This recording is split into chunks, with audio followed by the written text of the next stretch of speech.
March 20th, 1994, 7:30 p.m.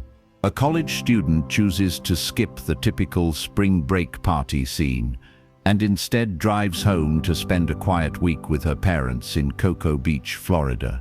As she pulls into her driveway, a masked man waiting inside her house begins brutally stabbing her parents. He then walks calmly out the door and murders her in the driveway with an ornate knife. Her parents survive.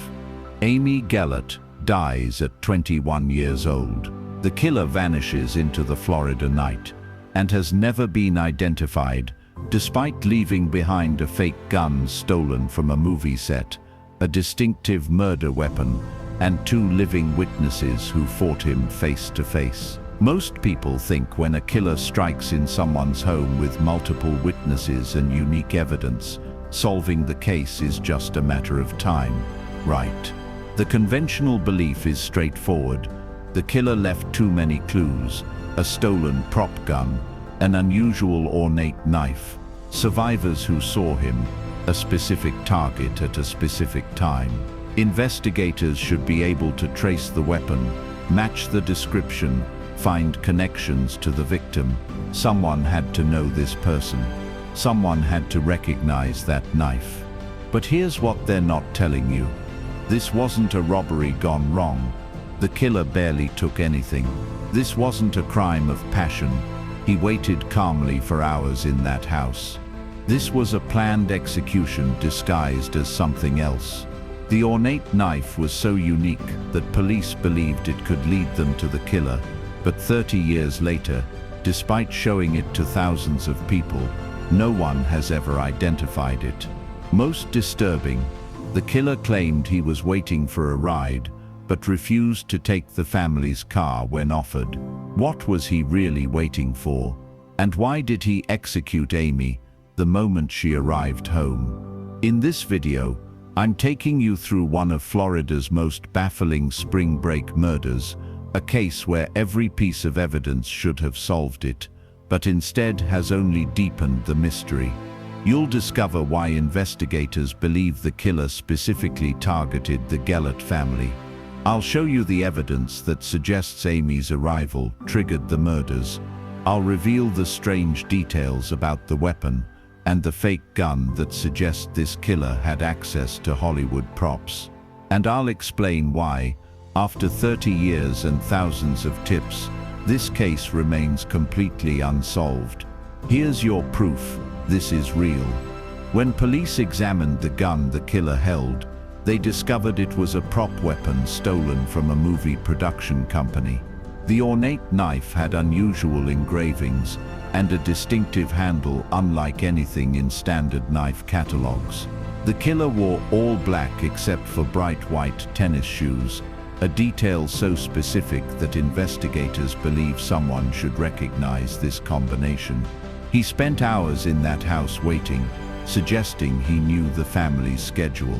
Yet despite these unique details, and despite Bob and Bunny Leighton surviving to describe their attacker, police have never developed a credible suspect.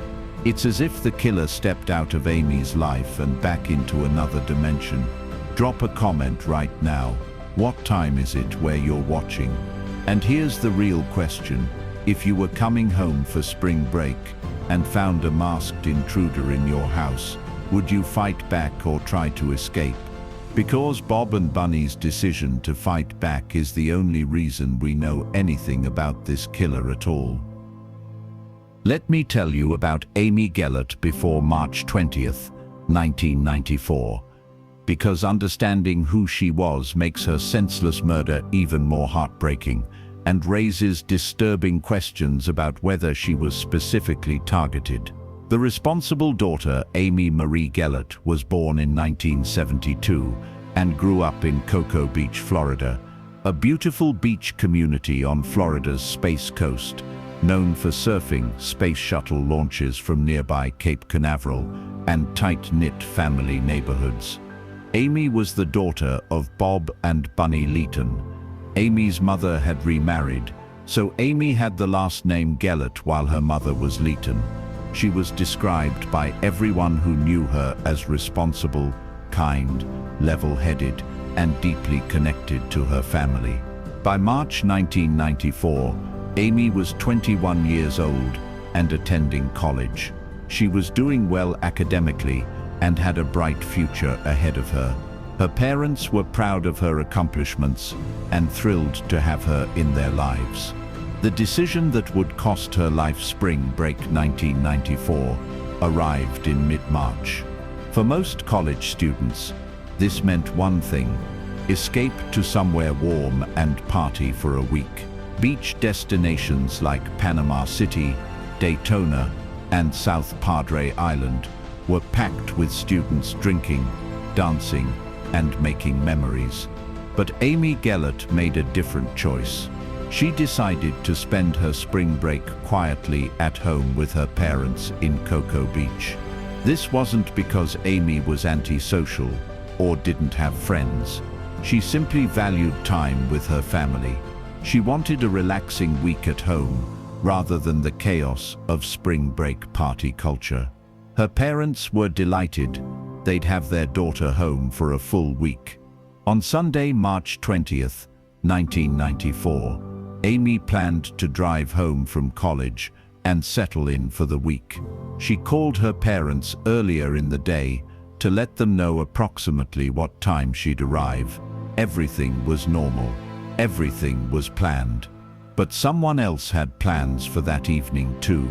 Question for the comments: would you rather spend spring break partying with friends or at home with family? Comment friends or families and your age. I'm curious if there's a pattern, because Amy's choice to come home that night is what led her directly into a killer's trap. Bob and Bunny's normal day. Bob and Bunny Letton spent March 20th doing ordinary things. Bob worked. Bunny ran errands. They were looking forward to Amy arriving home that evening. Around 7:30 p.m., Bob and Bunny returned home together. Their house was a typical middle-class Florida home in a quiet residential neighborhood. They pulled into the driveway, walked to the front door, and unlocked it as they'd done thousands of times before. But this time, someone was waiting inside. The intruder. As Bob and Bunny entered their home, they immediately encountered a man inside.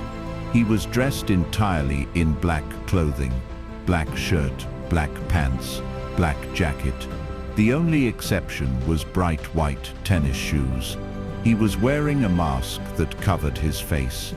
The Lettons later described it as a ski mask or similar covering that made it impossible to see his facial features clearly.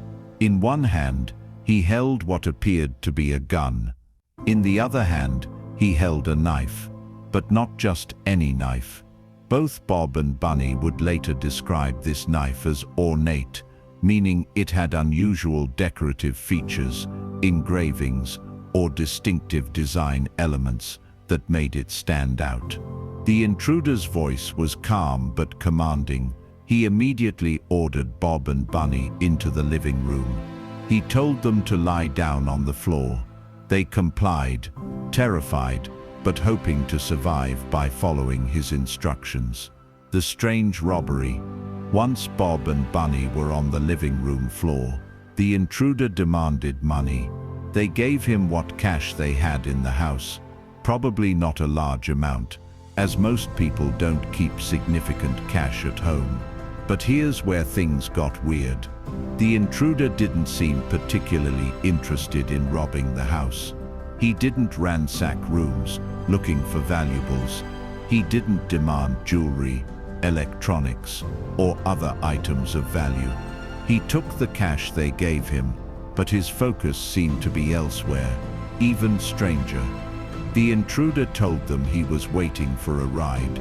Think about that. He's in the middle of committing a home invasion. He's got 2 hostages on the floor, and he casually mentions he's waiting for someone to pick him up. Why would he tell them this? Was it true, or was it a cover story for why he was just sitting there holding them hostage? Bob, trying to be helpful and probably hoping to get the intruder out of the house, offered to let him use their car. "Take our car," Bob said. "You don't have to wait for anyone. Just take the car and leave." The intruder refused.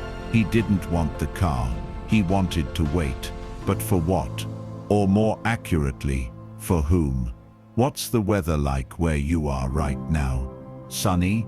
Rainy? Comment below, because on March 20th, 1994, it was a pleasant Florida evening, perfect weather for a killer to wait patiently in a house until his real target came home. The wait for a period of time, estimates suggest anywhere from 30 minutes to an hour or more. The intruder simply held Bob and Bunny hostage. He kept them on the floor. He kept watch. He waited. This is crucial to understanding the case. This wasn't a panicked burglar who got surprised by homeowners coming home. This was someone deliberately waiting in that house for an extended period. Someone who had the patience and nerve to just sit there holding two people at gunpoint, or what they thought was a gunpoint. What was he waiting for? Bob and Bunny didn't know.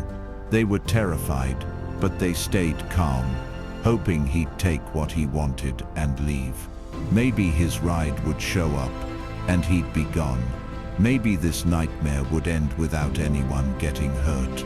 But then they heard a car pulling into the driveway. Amy comes home at approximately 8 o'clock to 8:30 p.m. The exact time is not publicly confirmed, but it was less than an hour after Bob and Bunny arrived home. Amy Gellert arrived home from college. She pulled her car into the family's driveway. She was probably excited to see her parents. She was probably thinking about the relaxing week ahead. She had no idea that behind the door to her house, a masked man was holding her parents hostage. And here's where everything went from hostage situation to murder. The moment Amy's car pulled into the driveway, the moment the intruder heard or saw her arriving, he turned violent. The attack without warning. The intruder began stabbing Bob and Bunny. He attacked with fury and precision, stab wounds to the head, neck and back. These weren't defensive cuts or threats. These were intended to kill. Bunny Letton, despite being seriously wounded, fought back with incredible courage. She struggled with the attacker. She wrestled. She fought for her life and her husband's life. And somehow, despite multiple stab wounds, she managed to break free from the attacker. Bob Letton was stabbed in the back of the head, an injury that easily could have been fatal. But Bob, like Bunny, was a fighter. Despite being wounded and bleeding, Bob got up and ran. He ran out of the house and across the street to neighbors, screaming for help. While Bob ran for help and Bunny fought off the attacker inside, the killer walked outside. Amy was getting out of her car in the driveway. She probably saw her father running across the street bleeding and was trying to process what was happening. Before she could react, before she could run, before she could scream, the killer was on her. He stabbed Amy Gellert repeatedly in the family's driveway. She tried to run. According to reports, she made it across the street to a parking lot before collapsing. But her injuries were too severe. The killer had struck too many times, inflicting fatal wounds. The aftermath: Bob, despite his own serious injuries, was screaming for help. Neighbors called 911. Paramedics rushed to the scene within minutes. Bunny Letton survived despite horrific wounds. She was rushed to the hospital in critical condition, but ultimately recovered physically.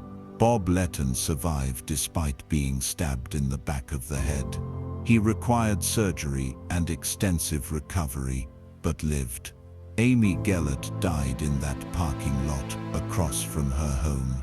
Paramedics tried desperately to save her, but her injuries were too severe.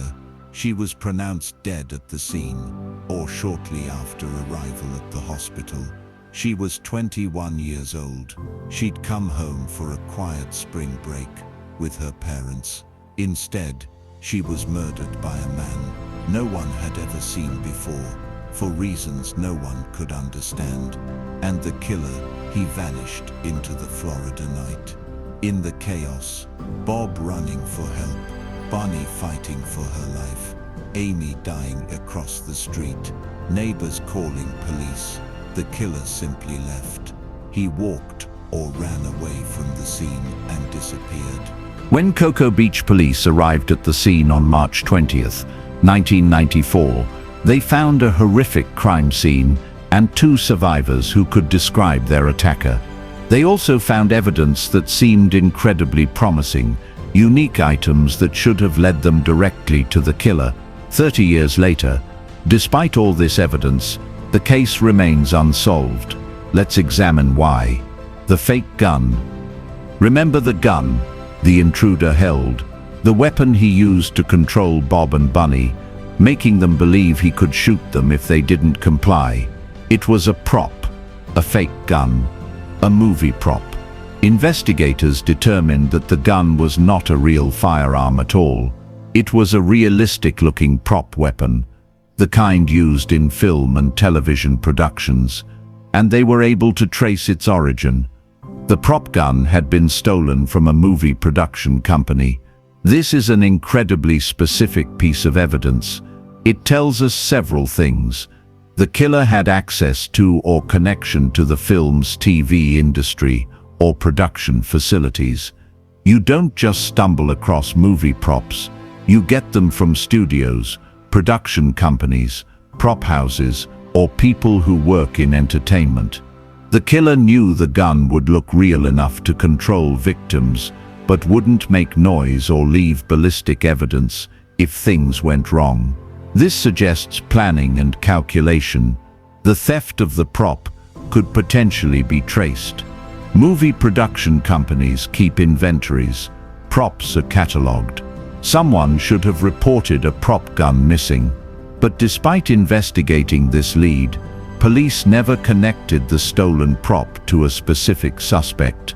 Was the prop stolen specifically for this crime, or was it stolen long before and sold traded to the killer? Did the killer work in the film industry, or did he acquire the prop through someone else? These questions remain unanswered. Comment your thoughts. Have you ever worked in film production or seen how prop weapons are used? Comment yes or no, and your location. Because someone with access to movie props had access to this killer, and they might be anywhere in the country. The ornate knife. If the fake gun was intriguing evidence, the knife was even more so. Both Bob and Bunny Leeton described the knife used in the attack as ornate. This wasn't a standard kitchen knife or a common hunting knife you could buy at any sporting goods store. This was something distinctive. While police have not released detailed public photographs of the knife, likely to preserve this as evidence, only the killer would know. Descriptions suggest unusual engravings or decorative elements on the blade or handle, distinctive design that stood out visually. Not a mass-produced commercial knife that could be traced to a specific manufacturer or store. Police believed this knife was so unique that someone should recognize it. They showed photographs and descriptions of the knife to knife collectors and dealers, military and law enforcement suppliers, antique weapon experts, martial arts, and weapons enthusiasts. Thousands of people through media releases and Crime Stoppers programs. No one has ever definitively identified where this knife came from or who owned it. Some theories suggest the knife might have been a custom-made piece, an imported knife from overseas, possibly military or ceremonial, an antique or collectible that changed hands many times. A theatrical prop like the gun designed to look intimidating, but without definitive identification. The knife remains a mystery as deep as the killer himself. The clothing description. The killer's clothing was described consistently by Bob and Bunny. All black clothing, black shirt, black pants, black jacket or hoodie, except for bright white tennis shoes. This detail is significant because it's so specific and unusual. Why wear all black, suggesting you want to blend into darkness or avoid being seen, but then wear bright white shoes that would stand out? Theories about the white shoes. Theory 1. The killer didn't plan his outfit carefully and just grabbed whatever shoes he had. Theory 2. The white shoes were intentionally chosen to create confusion or a false trail. Perhaps he changed them immediately after the crime. Theory 3. The killer was young and fashion conscious.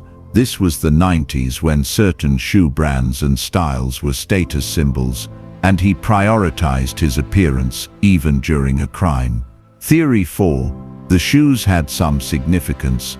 Maybe they were new. Maybe they were stolen like the gun. Maybe they were part of a disguise that made him look like someone else. Whatever the reason, the all black except white shoes description is so specific that police believe someone should recognize this person. If this was his typical appearance, someone who knew him should have said, "That sounds like name." But no one ever did. The mask. The killer wore a mask, likely a ski mask or similar face covering, that prevented Bob and Bunny from seeing his facial features clearly. This shows premeditation and planning. He knew he'd have witnesses. He came prepared to hide his identity, but masks can be traced too. Police would have examined whether the mask was left at the scene, whether it contained DNA, hair, or fiber evidence, whether it was a common type or something distinctive. We don't know the results of this analysis because police have kept evidence details close to protect the investigation. But clearly, the mask didn't lead to the killer. Physical description. Despite the mask, Bob and Bunny could provide some physical details. Height, build.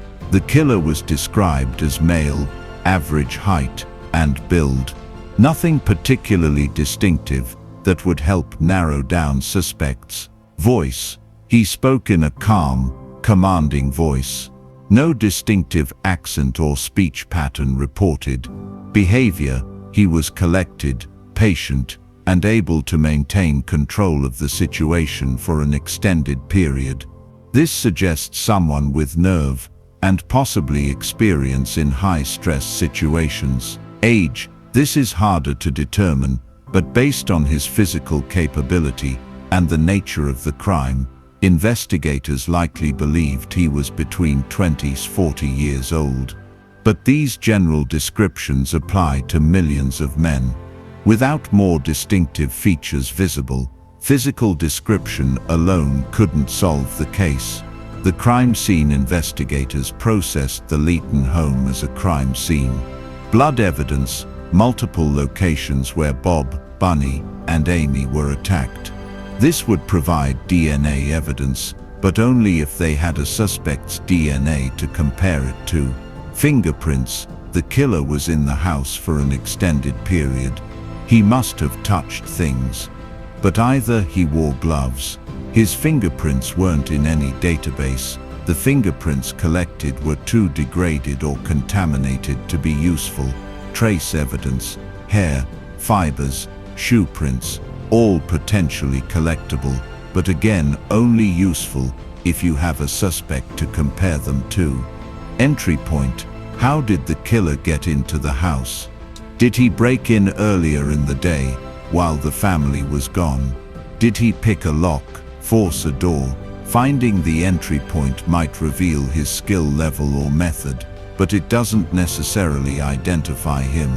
The motive question. From an investigative standpoint, the most important question is why. Why this family? Why this night? Why wait in the house for so long?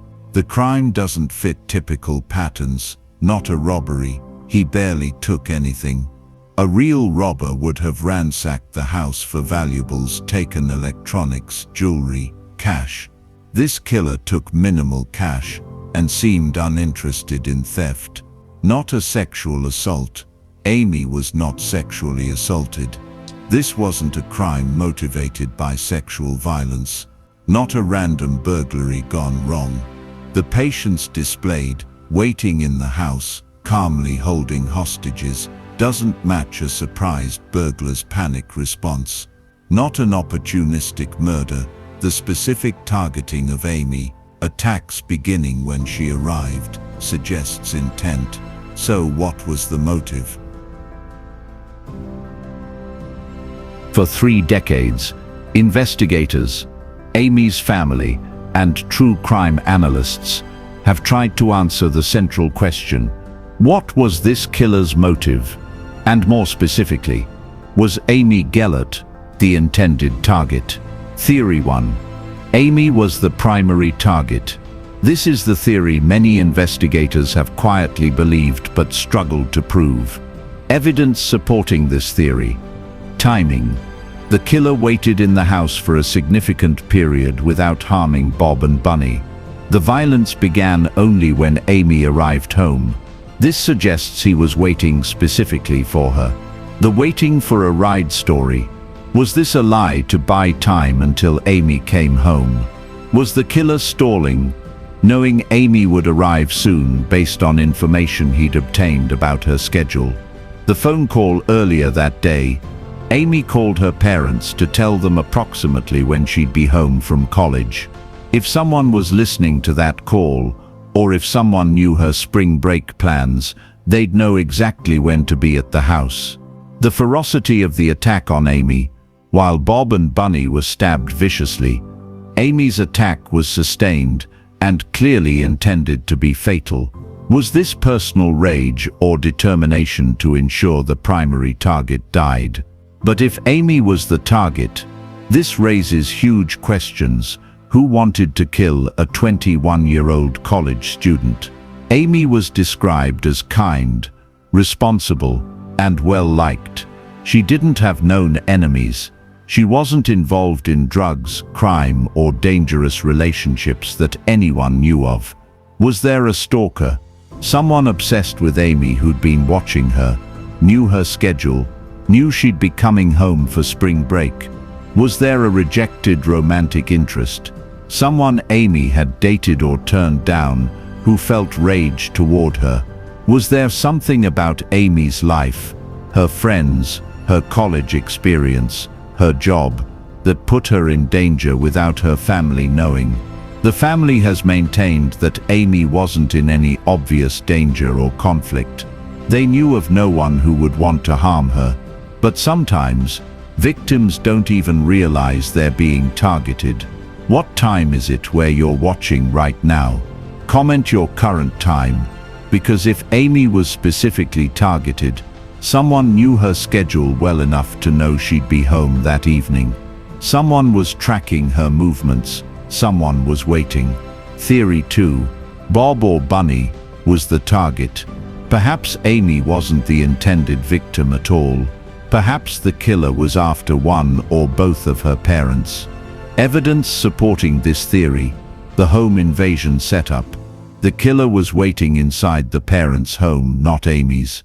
If he wanted Amy, why not wait near her college or intercept her on the road? Bob and Bunny were attacked first. The violence began with them.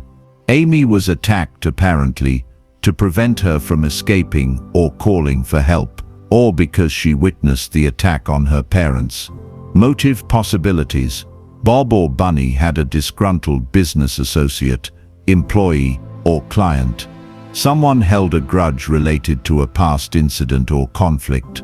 Financial motive. Someone who believed they would gain from killing one or both parents. Personal vendetta, unrelated to Amy. But this theory has problems. Why use a fake gun? If you're planning to kill someone, why not use a real weapon? that would be more effective. The fake gun suggests the killer wanted control without actually wanting to shoot anyone, perhaps because gunshots would be loud and draw immediate attention. Why the waiting for a ride story? If the goal was to kill Bob or Bunny, why wait at all? Why not attack immediately when they came home? Why did the violence escalate only when Amy arrived? If Bob and Bunny were the targets, the killer could have attacked them at any point during the hostage situation. Instead, he waited until Amy arrived. Theory 3. Wrong house, mistaken identity. Could the killer have been at the wrong house entirely? Perhaps he intended to target a different family and entered the Lettons' home by mistake. This theory is unlikely because the killer waited patiently for an extended period. If he realized he was in the wrong house, he would have left. Instead, he stayed and waited, suggesting he knew he was in the right place. He knew Amy was coming. The timing of the violence suggests he was waiting for someone specific to arrive. The Lettons' house wasn't randomly chosen. There were no signs of the killer testing multiple houses or being confused about the location. Theory 4. Random violence, serial killer. Could this have been a random attack by a serial killer or someone who simply wanted to kill? Evidence that might support this: the theatrical nature, the fake gun, the ornate knife, the all-black outfit. These could be the signature style of someone who had killed before or planned to kill again. The lack of obvious motive. Sometimes, killers don't need rational motives. They kill because they enjoy it, or because of psychological compulsions.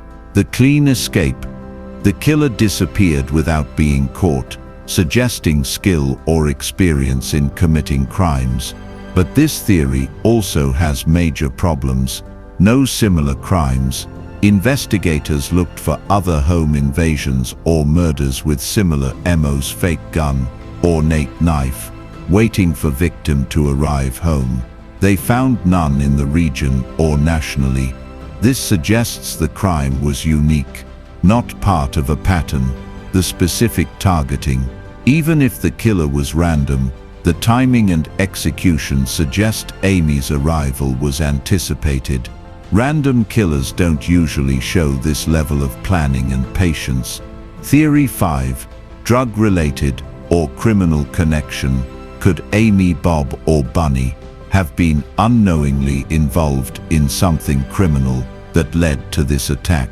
This theory considers, could someone have been using the Letton home for illegal activity without the family's knowledge?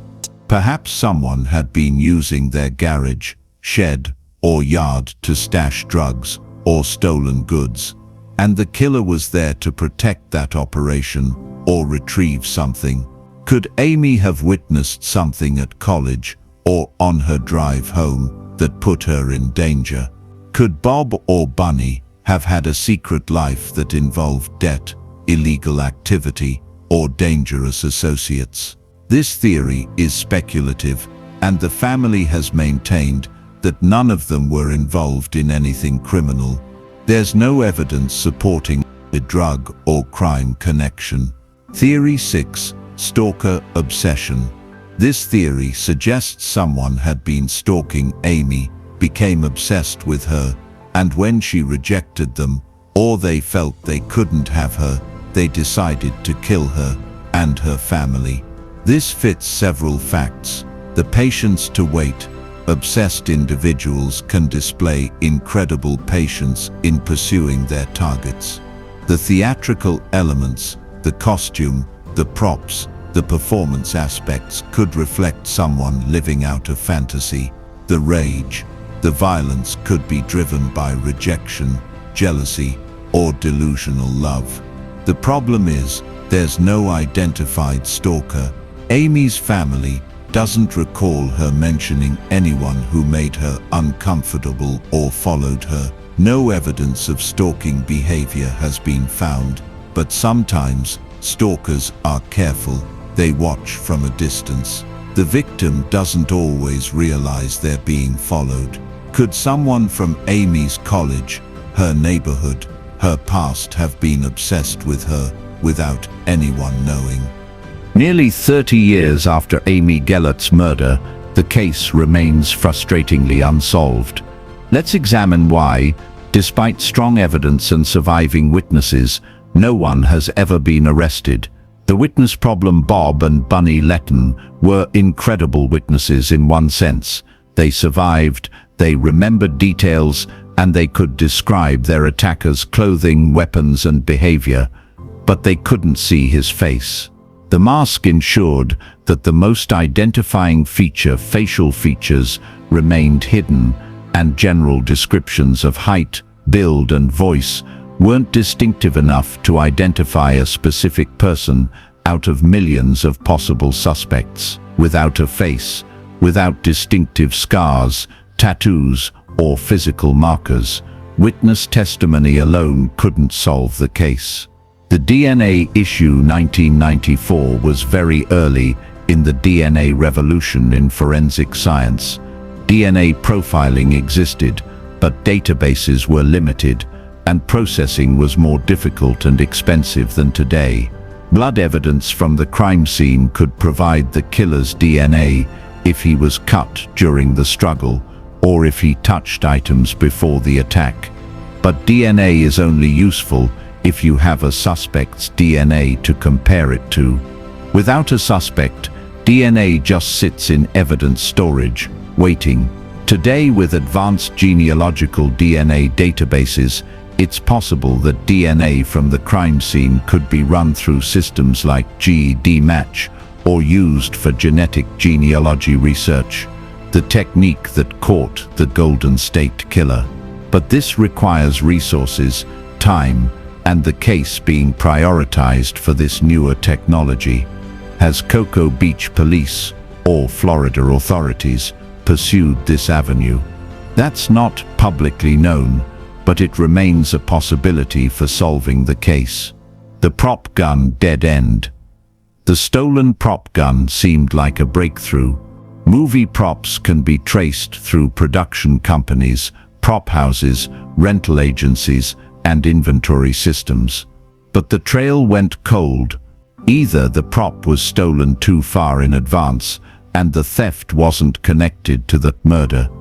The prop changed hands multiple times before reaching the killer. The production company's records were insufficient to trace the prop to a specific person. The killer had no direct connection to the film industry and acquired the prop through secondary means.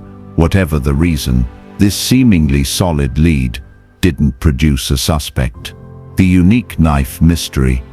The ornate knife should have been the smoking gun, a distinctive weapon shown to thousands of people, including experts and enthusiasts, but no one recognized it. This suggests the knife was extremely rare or custom-made. The killer obtained it from overseas or through underground channels. People who might recognize it didn't see the police requests for information. People who recognized it had reasons not to come forward. Fear, criminal connections, protecting someone. Without identifying the knife's origin, this lead also died. The clean getaway. The killer escaped the scene in what must have been absolute chaos. Police were called, paramedics arrived, neighbors were outside. The area would have been swarming with first responders within minutes. Yet the killer got away cleanly. This suggests he had a planned escape route. He knew the neighborhood, knew where to go, had a vehicle nearby, or a place to hide immediately. He blended in, perhaps by removing the mask and jacket. He looked like a concerned neighbor or bystander in the chaos. He had help. Someone was waiting to pick him up, as he told Bob and Bunny, allowing him to get out of the area quickly. Lack of public information. One frustrating aspect of this case is how little detailed information has been publicly released. Police understandably hold back certain details to protect the investigation and verify any confessions, but this also means the public can't help solve the case if they don't know key details. Potential witnesses might not realize they have relevant information because they don't know what investigators are looking for. The case remains less well known than other unsolved murders, meaning fewer people are actively thinking about it or looking for connections. The passage of time, 30 years, is a lifetime. Witnesses' memories fade, evidence degrades, people move away, die, or forget details. The killer himself could be dead.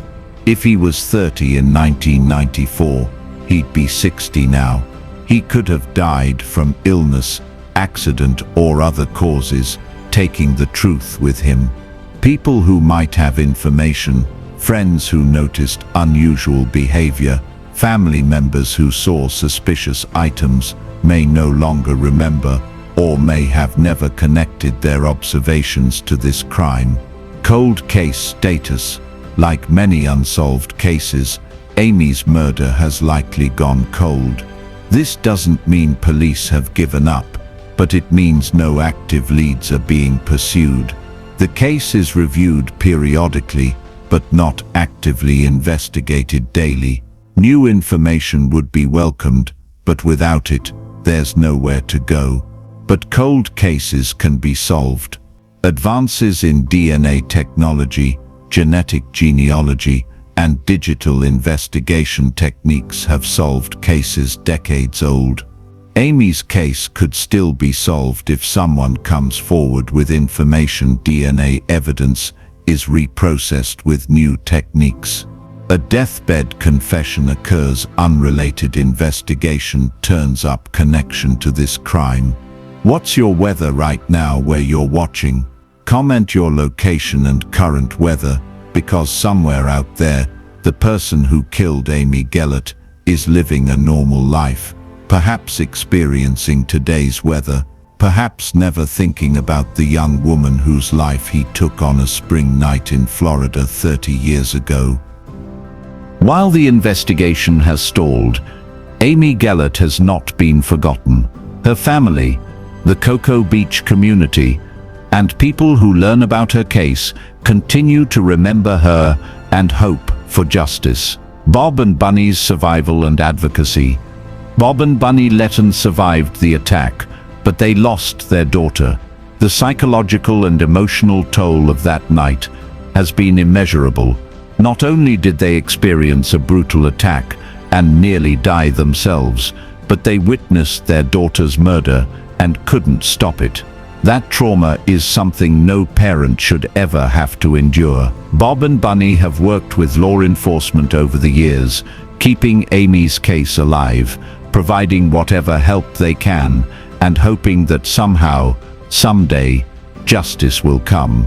They've had to live with the knowledge that the person who killed their daughter walked away and has never been held accountable. The community's memory, Cocoa Beach, is a tight-knit community. Amy's murder shocked the town and remains one of its most notorious unsolved crimes. Local media has covered the case over the years, especially on anniversaries, keeping Amy's story in the public eye and reminding people that justice has not been served. Community members have organized vigils, fundraisers for victim support organizations, and efforts to keep pressure on law enforcement to pursue the case. Amy is remembered not as a victim, but as a young woman with a future who was taken too soon. The cold case advocacy, true crime enthusiasts, online sleuths, and cold case advocates have taken an interest in Amy's case. Online forums discuss theories, evidence, and possible leads. While amateur investigation has limits, it can keep cases in the public eye, generate new theories or connections professionals might miss, encourage witnesses to come forward. Apply pressure to law enforcement to prioritize cold cases. Final questions and call to action. Comment your thoughts. What do you think the killer's motive was? Amy was the target. Parents were the target. Random violence. Something else. Explain. If you lived in Cocoa Beach or Florida in 1994, do you remember this case? Comment yes or no, and what you remember. If you were investigating this case today, what would be your first move? Retest DNA with modern technology. Search genealogy databases. Re-interview everyone connected to the family. Release more evidence details to the public. Something else. Explain. Do you think this case can still be solved? Comment yes or no, and why. If this case made you think about how someone can commit murder in front of witnesses and still never be caught, hit that like button. If you want more deep dives into unsolved spring break mysteries and cold cases where families are still waiting for justice, subscribe and turn on notifications. One final thought. Amy Gellert was 21 years old. She chose to spend spring break with her family instead of partying with friends. It was a responsible, loving decision that should have led to a week of quality time with her parents. Instead, it led her directly into the path of a killer who'd been waiting for her. Somewhere, that killer is out there. He's 30 years older now. Maybe he's convinced he got away with it. Maybe he's forgotten about Amy. Maybe he's died and taken his secret to the grave. Or maybe he's watching this video right now, wondering if after all these years, someone will finally connect the pieces and bring him to justice. The ornate knife exists. The prop gun exists. DNA evidence exists. Someone somewhere knows who did this. If that someone is watching, or if you know someone who matches the description, who had access to movie props in 1994, who acted strangely around that time, contact Cocoa Beach Police or Brevard County Sheriff's Office. You could give Bob and Bunny the closure they've waited 30 years for. Amy deserves justice. Her family deserves answers, and the killer deserves to finally be held accountable for the life he took on that spring evening in 1994. Thanks for watching. Remember Amy, share this case, and never stop believing that even the coldest cases can still be solved.